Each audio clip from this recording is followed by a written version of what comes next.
Lab Talk, the story of fibrinogen testing. Welcome back to Lab Talk, the show where we break down the science behind the numbers that guide modern medicine. I'm your host, and today we're diving into a test that doesn't get nearly enough spotlight, but this protein plays a starring role every time your body forms a blood clot: fibrinogen. You might not think much about fibrinogen. It's not as famous as cholesterol.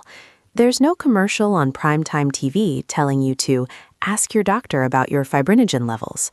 Yet fibrinogen is one of the most essential proteins in your bloodstream.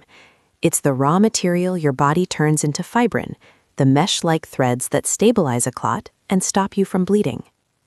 So today we're asking, what exactly is fibrinogen? Why do we test it? And what can this test tell us about a person's health? Let's dive in.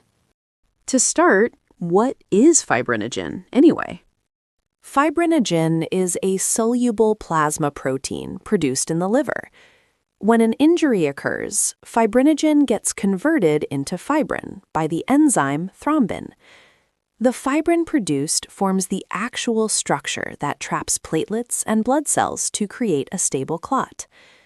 Now, normally, this system runs quietly in the background. But when something goes wrong, whether you're bleeding too much or clotting too easily, fibrinogen becomes a key piece of the diagnostic puzzle. And that's where fibrinogen testing enters the scene. Let's talk about the types of fibrinogen tests that are available. So, there isn't just one fibrinogen test. There are three major categories, each answering a slightly different question. 1. Fibrinogen activity, or functional testing. This is the big one. The clots method is the gold standard. It tells us how well the fibrinogen in your blood is working, not just how much you have, but whether it can actually form a clot properly. This is the most common type of fibrinogen testing that is performed. 2. Fibrinogen antigen, or quantitative testing. This measures the amount of fibrinogen present. What it doesn't tell us is whether that fibrinogen is normal or dysfunctional. 3. Viscoelastic testing, like TEG or ROTEM. These are whole blood, point-of-care tests used frequently in trauma and surgery. They assess clotting in real time, including the fibrinogen component of clot strength. Why do these distinctions matter? Well, imagine having 5 gallons of glue. Great, right? But what if all of it is dried out and unusable? Antigen, or quantitative testing alone, would not catch that, but activity, or functional testing, does. So, why do clinicians order fibrinogen tests? Fibrinogen testing isn't something that shows up on your annual physical. It's ordered in specific situations, often urgent or clinical decision heavy. Here are some of the most common reasons. 1. Bleeding disorders. Patients with excessive bleeding, especially after surgery or trauma, often have their fibrinogen tested.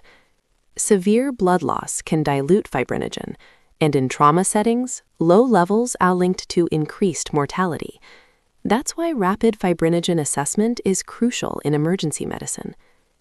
2. Liver disease.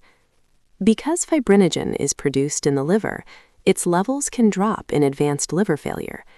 Fibrinogen is one test that helps clinicians understand the extent of liver damage. 3. Disseminated intravascular coagulation, DIC. In this complex condition, the body forms tiny clots throughout the bloodstream, using up clotting factors, including fibrinogen. Because clotting factors can be used up quickly, monitoring fibrinogen becomes essential to guiding treatment. 4. Genetic fibrinogen disorders. These conditions include afibrinogenemia, hypofibrinogenemia, and dysfibrinogenemia. They're rare but serious.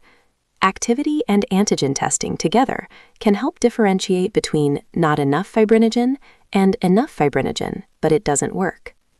Now that we've taken the test, what do the results really tell us? Well, normal fibrinogen levels typically fall between 200 and 400 milligrams per deciliter, though the exact range varies depending on the lab. Low fibrinogen can indicate liver dysfunction, DIC, severe bleeding or trauma, the presence of certain cancers, or a genetic deficiency. Symptoms of low fibrinogen often involve easy bruising, prolonged bleeding, or in severe cases, uncontrollable hemorrhage. On the other hand, high fibrinogen levels often accompany inflammation or infection, pregnancy, obesity, smoking, or chronic disease states. Fibrinogen is generally high in these conditions because it is an acute phase reactant, which means it rises when your body is under stress or fighting infection. So that's fibrinogen, an under-the-radar protein with life or death importance. Whether you're dealing with trauma, liver disease, surgical complications, or rare clotting disorders, fibrinogen testing offers critical information that can guide treatment decisions. Thanks for joining me today on Lab Talk. If you enjoyed this deep dive, be sure to subscribe, leave a review, or share this episode with someone who's curious about the science behind medical diagnostics.